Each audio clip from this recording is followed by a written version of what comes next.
I basically will cover creating a visual strategy for your startup. Now, how many people here actually are from startups or startup founders or from the startup world? Okay, a minority. So I'm going to try to make this relevant for non-startups as well. First, a little bit about me. So I'm Nausheen. I'm originally from Pakistan. I had a past life in the corporate world. So I was in Procter & Gamble for 5 years, doing marketing and CSR and media relations till I could not do it anymore. And I realized I had an early midlife crisis, because that's always exciting. And changed careers. You know, it's like old, it's a cliche now. Changed careers, went back to school, so I did my grad school in media studies, just stumbled into it. And the photos you see behind me of my resting bee face is from like all kinds of shoots that we've been doing here in China. And here in China, I direct and produce videos, a lot of the times for startups, but also for other companies, different kinds of videos, product videos, company videos, and sometimes I get to work on documentaries and short films as well. So, I want to start off with a little story about a startup. How many of you guys know what this is? It's not a GIF, or GIF, however you prefer saying it. Well, do you guys know what this is? Have you guys seen this at all? Anywhere? Yeah, he has. What is it? The mix of the still and the video. Yeah. It's called a cinematograph. And these became really, I think they're still becoming quite famous. And I'm going to tell you a little bit of background about the company that created them. They are called Flixel. And this company they started off by having this great idea that why don't we give photo and video people, like just people who really love creating photos and videos, this new kind of medium. And they got this great idea and they were trying to raise funds, but they were not getting anywhere. And they were almost broke. They were about to kind of call it quits. And then one of the co-founders created a video for basically kind of talking about their story. And they got like some influencers on board, and they used that video instead of a pitch deck for investors, and they ended up raising 2.2 million in seed funding. And this was, in the industry, it was known that it was because of their video. So that's, if anything, that creates a case for making a video, whether you're a small company about to go bankrupt, or whether you're a really big company and you can afford to make more video projects, but you just don't know how to start. So today's presentation is all going to be about how to start thinking about a video, and not just a video, but a whole video strategy. So how many of you guys have actually made videos either by yourselves or through your companies? Okay, cool. So like maybe a fifth.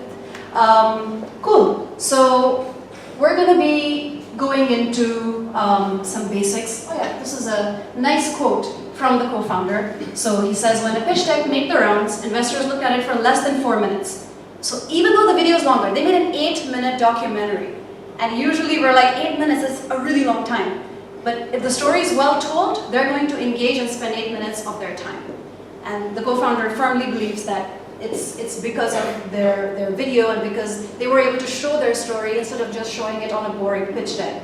So just before we go in, just in case you guys aren't convinced, I'm going to give you some quick stats, not too many. But because we're talking about business, we're talking about bottom lines. So a video is not just something that's nice to have. And some stats really prove that businesses that use video grow faster in revenue. Consumers that watch branded videos are so much more likely, 95% more likely to remember your message. So yesterday, if I saw a brand video versus reading an article about something, I am 95% more likely to remember it and to tell someone about it. That's huge from a marketing point of view. And finally, 64% of consumers said that they are more likely to purchase after watching a video. So you're really increasing chances of purchase, you're increasing chances of people remembering you if you create a video. So you're excited excited now, right? You're like, I'm convinced, let's start, let's make a video like yesterday. How do we do that? I'm a fan of talking in like simple terms.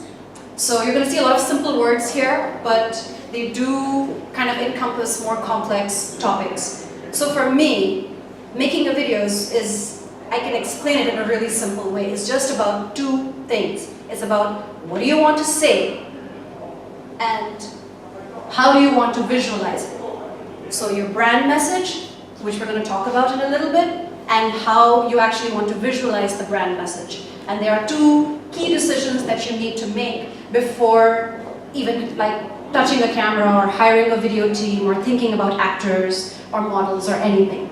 So before that, I'm going to go into another story. So this is actually a personal story. I went to visit my best friend in London about 2 years ago. It was a great trip. As you can see, we had a lot of fun. That's me over there with my best friend. That's my husband, and that's the gentleman behind my friend is her fiance, now husband. He co-founded a startup in London, and while we were there on our lovely trip, he was entering a VC competition in the US to expand into the US. And he told us, yeah, you know, I'm in this competition, I'm actually at round 2, so I might have good chances of winning. And they want a video. I'm thinking I'm just going to take my phone and like make a selfie video of myself and send that in. And we're like, okay, we can do better. We can help you create a video. So, and of course, because he had not planned it, he told us just about 18 hours before the deadline. So in 18 hours, we scrambled, we figured out a script, figured out a location to shoot the video in, shot the video, edited the video, stayed up till 5 a.m. and got it in. And guess what? He won second prize at the competition, went to Cincinnati. He won $1 million to get his startup to the US. And when he actually went there, he told us that the judges actually told him that your video was one of the best videos we got. Even though it was so simple, like it was, you can see, it was really, really simple. It was just him talking about his story and with like some photos, and of course we couldn't animate in 18 hours. So what we did was we made him draw with a marker on like white paper, and then we put that in, and then we put some text on it because we didn't have time. But yeah, he ended up winning $1 million. So that says that he was able to deliver his brand message, and he was able to deliver it in a good enough way to make it visual. So again, this is basically just the same two things. What's your brand message? And how do you show it? So we'll talk about the brand message first, even though this is not really like a branding workshop, but how many of you guys are already familiar with marketing and branding? Okay, I think this is roughly the same people who've made videos before.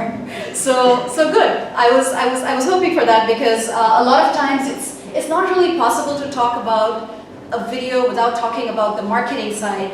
And if you don't have the marketing side in place, then a lot of times, fortunately or otherwise, video teams have to work with the company to create the video marketing for them. So that's why I ended up knowing a little bit about it. So you see two different brand messages. Which one do you guys like more? First of all, do you see two different brand messages? Yeah? Only one. Sorry? Only one. You see only one message. Okay. There was Okay. crap and then a message. There are messages in there. It says 100% handcrafted, premium, no sugar and oil added. My eyes All are of not that good is enough for that. okay. That's good to know. Yeah, I mean, one is just a straightforward product description. One is just like, it's talking about the attributes that your product has. And clearly, consumers don't really care.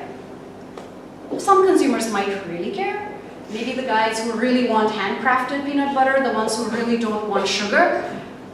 But most people want to associate peanut butter with this, you know, with having peanut butter when you're a kid, or your kids having peanut butter. It's almost like a tradition. This is this is not even selling the product per se. It's not really, the kid is not holding up the jar, but almost anyone who's had peanut butter watching this knows, looking at this, knows that there's peanut butter in there and it's delicious. So that is an example of visualizing your brand message without any words. So just very quickly, going over like what does a brand mean? Again, this is like marketing 101. So your brand is made up of a number of different things. The personality of the brand, the attributes it might have, the benefits it offers to the target audience, the way you're positioning it, is it for old people, young people, the value that the brand is giving, and of course the vision that you have for your brand. This could also be your company vision. So just to kind of make it more concrete, I like giving examples and making things really like concrete. If you look at just your typical Bluetooth, waterproof headset, earbuds as a product, these seem to be a really hot product here for some reason, so I just chose them. If you look at that, then you will see I've tried to list what could possibly be these attributes for this brand. This is just a brand, right? So the attributes could be that it's waterproof, it has Bluetooth, it has 32 hours of playtime. Now, are you going to tell your consumer that? Maybe. But is that the only thing you're going to tell your consumer? Maybe not. So you can see a lot of other potential brand messages. So once you start thinking about your brand, and once you start laying it out like this, you'll figure out that there's so many other ways of talking to your audience. Not just telling them that, yeah, this is a waterproof Bluetooth headset with 32 hours of playtime. You can tell them, actually, if you want to go wireless, this is the product for you. You can tell them, actually, I want this product in your ears, and I want people to take photos of this and put it on Instagram and Facebook, and I want to be seen as the premium earbud for whatever young people. So, just going off of that, I'm going to tell you another story. Are you guys liking the stories? Yeah? Okay, cool. So Delta, you guys know Delta? So Delta wanted to basically create something on Facebook. They said that, okay, we really want to kind of superstart our Facebook strategy, reach more people through Facebook, create a more human face for ourselves, and engage with potential flyers. And then maybe we want to engage with our employees as well. But the employees were just more or less like a tool that they wanted to use. So the idea they came up with was they had a 54-hour-long Facebook Live event. You guys familiar with Facebook Live? Who doesn't know what Facebook Live is? Okay, cool. Oh. Facebook Live is just like, it's like a live broadcast of whatever you're doing. It's live casting. Live streaming. Yes, live streaming, yeah.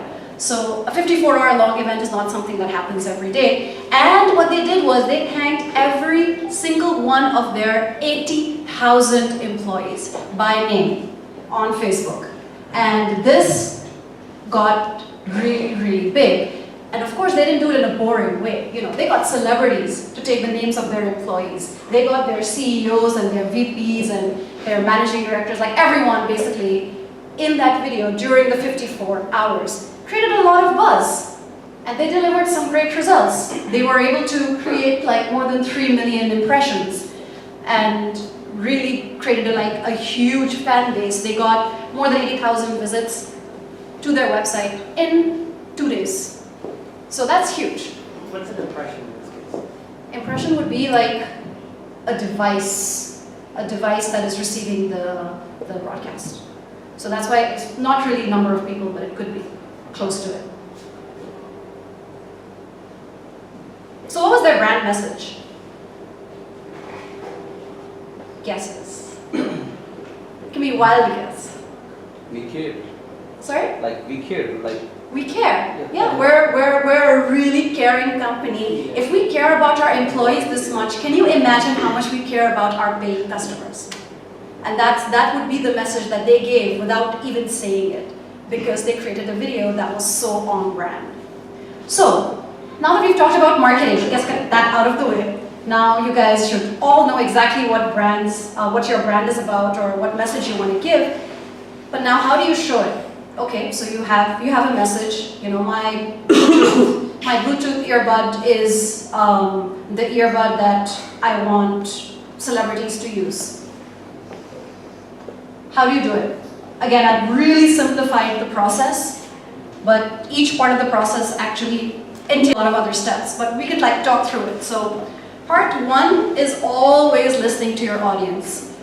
No matter what you do really in any kind of marketing, the first step or like step 0 is always listening to your audience. Of those of you guys who actually work in companies, how much do you listen to your audience, to your end consumers?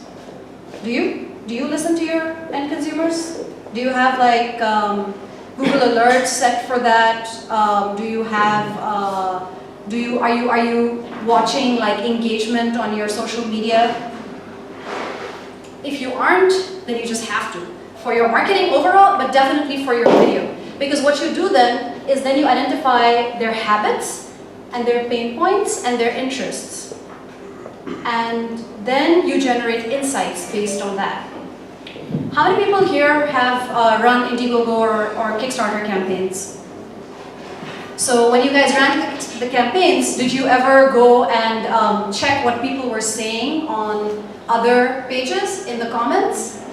That's a good strategy to listen to your audience. So if you really want to do crowdfunding, go and look at other campaigns that your target consumer may back. And then you see what they liked about the campaigns. And people are very frank these days. Like they will just say it, like they will just tell you. And you see what they like about your campaign and what they don't like about those campaigns. And you will understand how to generate insights. Once you've done that, you go to step 2, which is creating the video objective based on the audience insight and the brand message. So I know now, again, it's like getting really vague, right? So we go to another story. I think I'm more excited about these than you are. This is also an example that we did. So these guys are a great aromatherapy product, and they did their research. So I'm not taking credit for their marketing research. It was good research. They understood that for people who use aromatherapy, they were linking it to a good night's sleep. So a lot of people who use like essential oils or aromatherapy use it, and they feel, they may not already be using it, but they were definitely looking at this kind of news in that world. And once we got that consumer insight, we combined it with their brand message. What was their brand message? Like most brand messages, we are the best, right? So their brand message was, we provide superior aromatherapy products. Now we don't want to make a video that just says, we provide superior aromatherapy products, buy it. So we came up with a video message. Of course, their objective was showcase the product and drive traffic to our website. But once we had this insight, we were able to create a video message that combined the insight and the brand objective. So our video message was, a good day starts with a good night's sleep, and we are the product for you that will provide you the good night's sleep. Doesn't even have aromatherapy in there anywhere. And of course, we came up with the video format and style, which I will talk more about in a bit. But that's just to give you like a glimpse of the kind of video that we were able to make for them. We wanted to basically show visually what happens when you get a good night's sleep and what happens when you don't. So we came up with this concept together with the company, and we just showed this girl just going about her day on 2 different days. And only at the end of the video did you realize that the girl on the left who looks like a zombie is a zombie because she's not able to get sleep. So that was just a very simple way of visualizing your brand message without being like super direct. No one likes being super direct. So ideally, the video that you want to make should sit over here. Your audience should be interested in it, which means you've already worked on your consumer insights. It should meet your brand objective, of course. Otherwise, it's just a fun thing an audience, a target audience could watch, and then they wouldn't associate your brand with it. Your brand has to be there. And can you actually do it? Are you thinking of doing like, you know, a shoot in a helicopter, flying over New York, or dining in Paris, or can you actually, you know, make this video concept happen?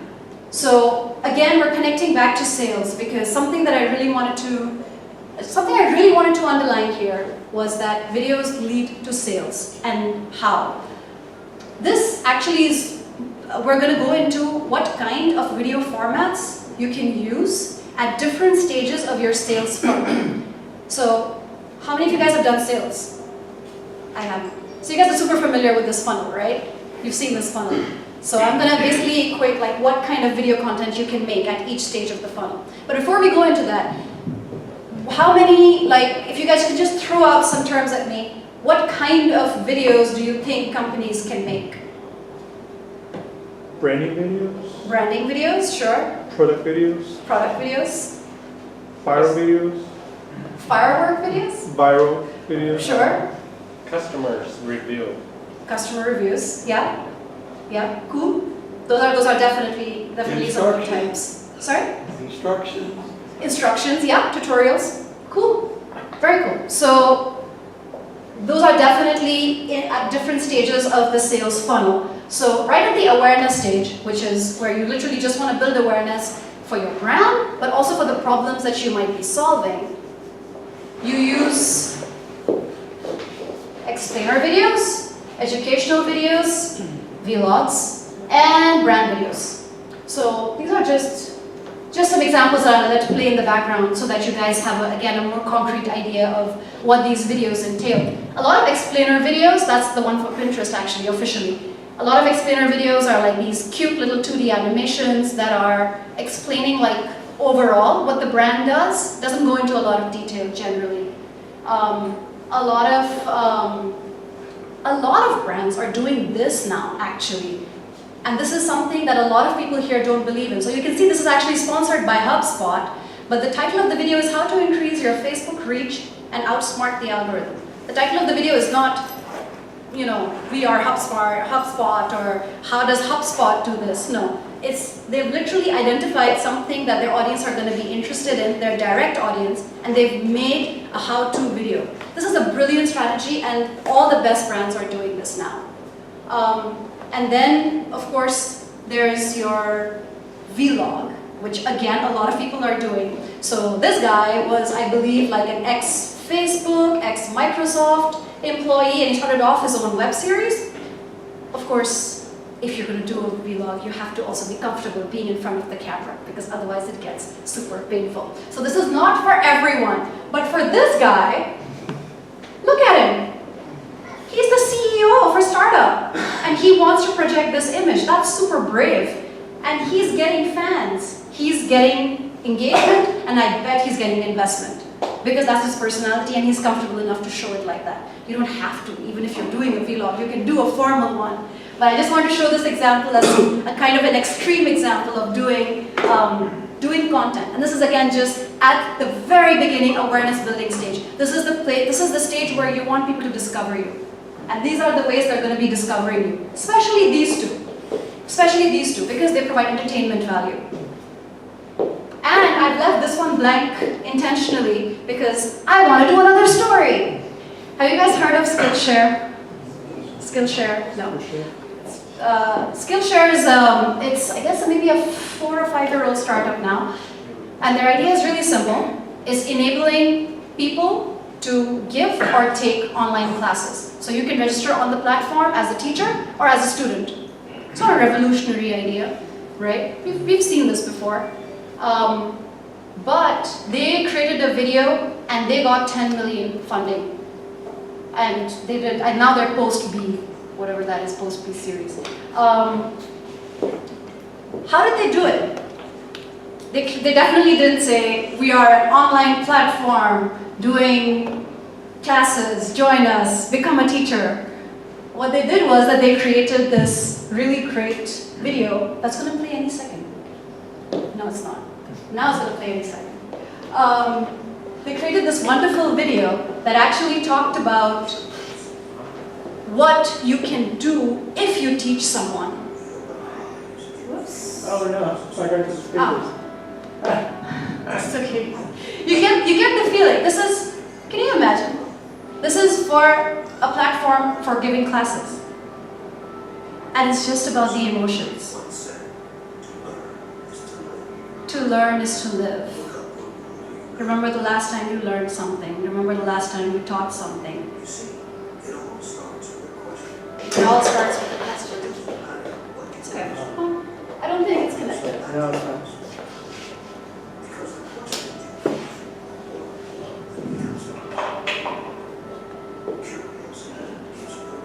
I want you guys to see the tagline, because the tagline is really, really cool on this. If you can, oh, I can't see it here.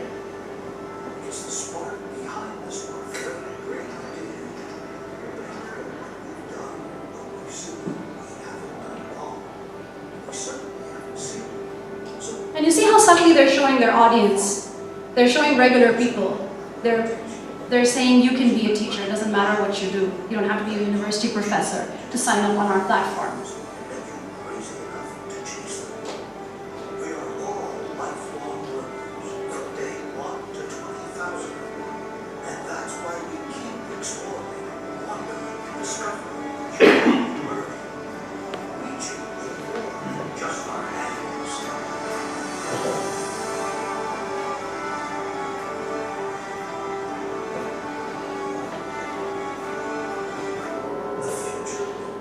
Future belongs to the curious. Can you imagine? This is such a dramatic, emotional statement for an online platform. You know, they're reaching big and they're really like, yeah, we're going to create this anthem. We're going to create this really big emotional pull by showing people what it is to teach, what it is to learn. So that was the awareness stage. Now, what if your consumer is interested in what you have to say? They've already watched like your initial brand video, or they've already seen maybe a how-to video. How do you engage them after that? You create a product promo. This is different from an explainer because this actually has more details. Then you can create a tutorial or a demo, like this gentleman was saying, where you can, like, let's say you have an app, let's say you have a complicated kind of product, you can literally just have a tutorial that you can put on your website that shows people how to use it. And then you can also have webinars or live streams, basically, based on similar things. This might be like a very typical example of a promo video that you guys might have seen, you know, just lots of cool product shots, cool like shots of people using the product, and this kind of video is like become super popular now. Again, thanks to crowdfunding, but now it's kind of reaching, it's reached, you know, more platforms now other than crowdfunding. And then at a later stage, let's say that you're about to close the deal and your customer just needs like that last push. You know, they want to be convinced. Have you guys, if you guys are making sales, have you guys ever had your potential customer say, we want to see your team, or we want to visit your office, right? It happens to me all the time. So what is the equivalent of them visiting your office? It's creating a company culture video, creating a behind the scenes video. You would have no idea how much people are interested in this, you know? Have you guys, like, have any of you guys seen the life of a Googler kind of videos? We're interested, like, we want to read about what happens in these big companies, and people want to read about what happens in smaller companies, what happens in startups. If you just go on YouTube and look for a day in the life of a startup, you'll find so many videos because people know that their audience wants to see and they want to show. Of course, it also encourages transparency, right? It's giving them this message that we have nothing to hide. Yeah, come have a look. Like, we're inviting you into our world. And of course, customer testimonials, which someone already mentioned, these can be two kinds. One, that you actually create this video with your customer. And the best one would be if they actually create it for you, like reviews, like unboxing. Of course, those are risky as well. So only do that if you're very sure of your product. So basically the whole cycle, the video production cycle, starts after this. It starts after you've figured out your brand message, after you figured out your video objective, and after you figured out the format and the tone and the style of your video. At the video production cycle, it's pretty straightforward, but it literally can only happen after you've done step 1, step 2, and step 3. And this is why when a lot of clients come to us and it's hard sometimes to tell them that you have to spend all of this time before making your first video, because it's just so important. And of course, it takes more than one video to make your brand. Unless somehow you've managed to achieve fame outside, like by yourself through something which is great, and then you feed off of that, then people already know your brand. But if no one knows your brand, then it will always take more than one video. So again, like we get a lot of people saying, yeah, we want to create this launch video. And then we ask them, okay, what's your plan after that? And then they're like, it's the launch video. We're creating this launch video. Isn't that great? We're like, yeah, it's great. It's a great first step. And then what do? You go back into your sales funnel and you figure out what format, what kind of video suits which step of the sales funnel. And that's how you will create your visual strategy. So that it was basically to give you guys food for thought and to give you guys some examples of how companies have successfully created visual content for their brands and how. So hopefully it's not a mystery to any of you anymore how good videos get created, what kind of thinking goes behind it. Because you really have to think visually, think consumer insights, and understand what stage of the sales funnel, what stage of development your startup is at. And you'll be able to come up with the beginning of a great video. So that's it from me. Thank you so much for listening.